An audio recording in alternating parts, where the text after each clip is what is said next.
નમસ્કાર મિત્રો, સ્વાગત છે તમારું આજના એક નવા વિડીયોમાં. માનવ કલ્યાણ યોજના 2026 માટેના ફોર્મ જે છે તે ચોક્કસપણે હવે ભરવાના શરૂ થઈ ગયા છે.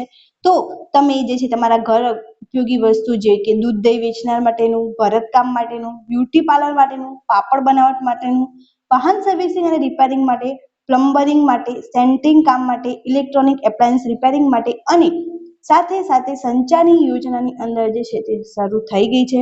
આની અંદર જે છે સીવણનું મશીન પણ આપવામાં આવે છે. તો આજના આ વિડીયો અંદર આપણે એક્ઝેક્ટ ઇન્ફોર્મેશન લેવાના છે કે ફોર્મ તમારે ક્યાંથી ભરવાનું રહેશે, કઈ કઈ વસ્તુ તમારે ધ્યાન રાખવાની છે, યોજનાની પાત્રતા કઈ છે, ત્યારબાદ માનવ કલ્યાણ યોજનાના અરજદારો માટે પૂરી માર્ગદર્શિકા આપવામાં આવેલી છે અને સંપૂર્ણ ચર્ચા આજના વિડીયો કરવાના છે. તો વિડીયોમાં લાસ્ટ સુધી જરૂરથી બન્યા રહો જેથી તમને આની એક્ઝેક્ટ ઇન્ફોર્મેશન મળી રહે અને તમે ફોર્મ ભરી અને જે છે આ તમામ સાધન સહાય યોજનાનો લાભ જે છે તે મેળવી શકો.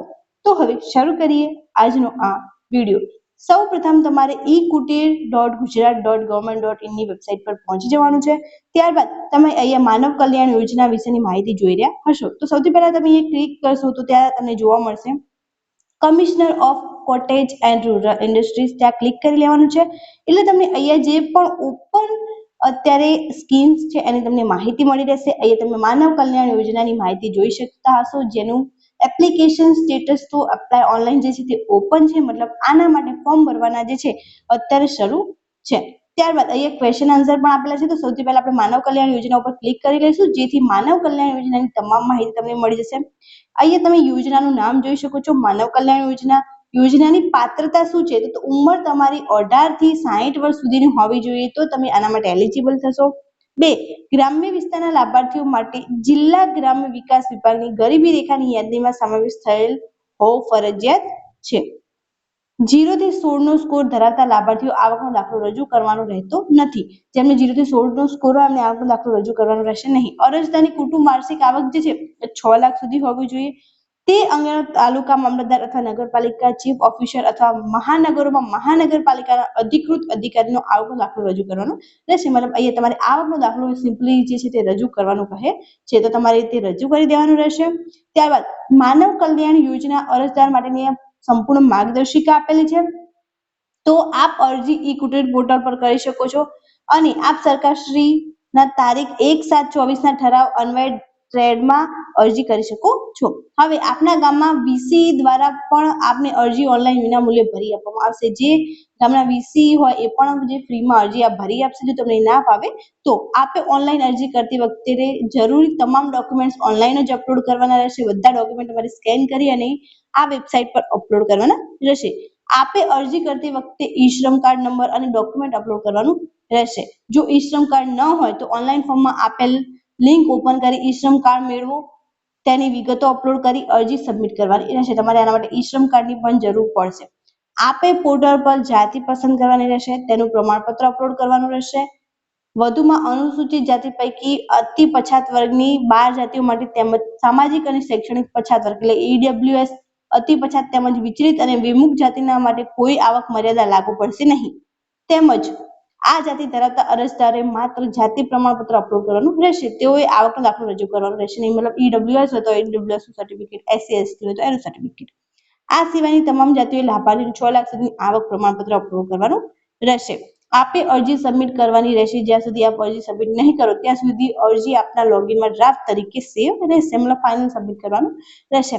આપની અરજી જીયુ કે કક્ષાએ નામંજૂર કરેલ હોય તેવા સંજોગોમાં આપને નવીન અરજી ફરીથી કરવાની રહેશે. મતલબ જિલ્લા કક્ષાએ જો તમારી અરજી નામંજૂર થઈ જાય તો તમારે ફરીથી અરજી કરવાની રહેશે.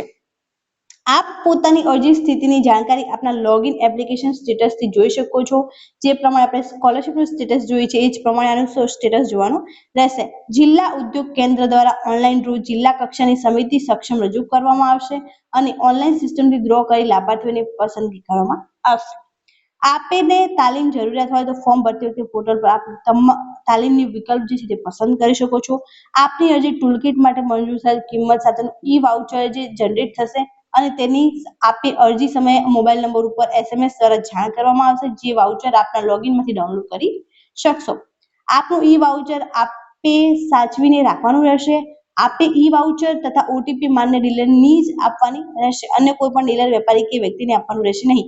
અહીંયા તમને એક જે છે સ્કેનર આપવામાં આવશે અને એક ઓટીપી આપવામાં આવશે, જે તમારી માન્ય જે ડીલર હોય એમને આપવાનું રહેશે, જેથી એ તમને વસ્તુનો જે છે એ સામાન પૂરો પાડશે. આપનું ઈ વાઉચર જનરેટ થયેથી ઈ કુટીર પોર્ટલ પર ટોલ કિટની મહત્તમ કિંમત, તેમાં સમાવેશ સાધન અને ગ્રીમકો કચેરીની માન્ય કરેલ ડીલર્સ યાદી પોર્ટલ પરથી તમારે જે છે તે મેળવી લેવાની રહેશે. ત્યારબાદ 15મા નંબરે છે કે આપ માન્ય ડીલરમાંથી ગુજરાત રાજ્યના કોઈ પણ ડીલર પાસેથી ઈ વાઉચર જે છે તે રિડીમ કરી તથા ઓટીપી દ્વારા આપની પસંદગી મુજબનું ટૂલકીટના સાધનો મહત્તમ કિંમત મર્યાદામાં ખરીદી શકશો. જો આપની મંજૂર થયેલ ટૂલકીટ મહત્તમ કિંમત કરતાં વધુ કિંમતના સાધનો ખરીદવા જરૂરી લાગે તો તેવા કિસ્સામાં મહત્તમ નિયત કરતાં વધારાની રકમ આપે ખુદ ચૂકવવાની રહેશે. આપના દ્વારા ટૂલકીટની ખરીદી કર્યા બાદ આપને ગ્રીમકો કચેરી દ્વારા ફોન કરવામાં આવશે, તેમજ જિલ્લા ઉદ્યોગ કેન્દ્રના અધિકારી શ્રી, કર્મચારી શ્રી દ્વારા તેમજ ગ્રીમકો કચેરી દ્વારા નિયુક્ત કરેલ થર્ડ પાર્ટી એજન્સીના કર્મચારી વેરિફિકેશન માટે આપના ઘરે આવશે અને તેઓની જરૂરી માહિતી આપવાની રહેશે. જો વેરિફિકેશન સમયે સાધન જોવા નહીં મળે કે આપ તેનો ઉપયોગ નહીં કરતા હોય તો આ સાધન અથવા સાધનની કિંમત આપની પાસેથી પરત લેવામાં આવશે.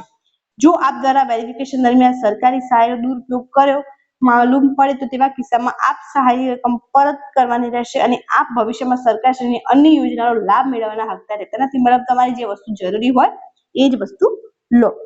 જો આપને માનવ કલ્યાણ યોજના અંતર્ગત કોઈ પણ મુશ્કેલી આવે તો તમે આ નંબર ઉપર જે છે કોલ કરી શકો છો. હવે સાધન સહાયની અંદર શું શું સાધન સહાય મળવા પાત્ર રહે છે, તો અહીંયા દૂધ દહીં વેચવાના બધા ટૂલ કિટ્સ મળી રહેશે, ભરતકામ માટેના મળી રહેશે, બ્યુટી પાર્લર માટેના રહેશે, પાપડ બનાવવા માટેના, વાહન સર્વિસિંગ અને રિપેરિંગ, પ્લમ્બરિંગ માટે, સેન્ડિંગ કામ માટે અને ઇલેક્ટ્રોનિક અપ્લાયન્સ માટે, આ તમામ માટે સાધન સામગ્રી તમને અહીંયા મળી રહેશે. હવે તમારે સ્ટેપ્સ કયા કરવાના હોય છે, તો મોસ્ટલી તમારે આટલા સ્ટેપ ભરવાના, રજીસ્ટર યોર સેલ્ફ કરવાનું રહેશે, એ કેવી રીતે કરવું હું બતાવી દઉં છું.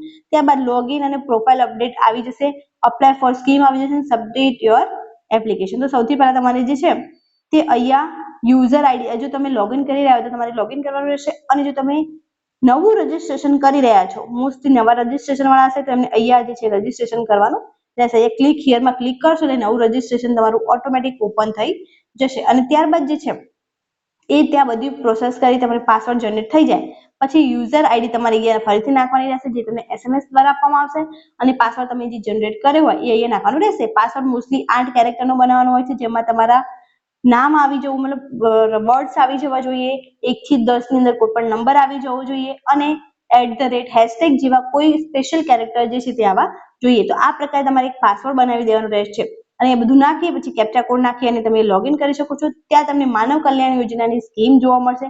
ત્યાંથી જઈને તમારે આટલા સ્ટેપ, જે 4 સ્ટેપ અહીંયા નીચે આપેલા છે એ બધા સ્ટેપ પૂરા કરવાના છે. જે ઇન્ફોર્મેશન માંગી હોય આપવાની, અને જે ડોક્યુમેન્ટ માંગ્યા હોય એ તમારે માત્ર તે અપલોડ કરવાના રહેશે. અને તમે ફોર્મ જે છે તે ફાઇનલ સબમિટ કરશો એટલે જિલ્લા કચેરીએ પહોંચી જશે, અને ત્યારબાદ ડ્રો પ્રોસેસ કરી અને જો તમારો નંબર લાગશે તો તમને વાઉચર આપી દેવામાં આવશે, જે તમારે અધિકૃત ડીલરો જોડે જઈ અને એ વાઉચર રિડીમ કરી લેવાનું રહેશે. તો આ પ્રકારની તમામ પ્રોસેસ જે છે તે આ ટોલ કિટ મેળવવા માટે કરવાની રહેશે. તો આ વિડીયોને વધુથી વધુ શેર કરી દો, જેથી તમામ મિત્રોને આની ઇન્ફોર્મેશન મળી રહે અને એ પણ આનો લાભ લઈ શકે. Thank you so much for watching.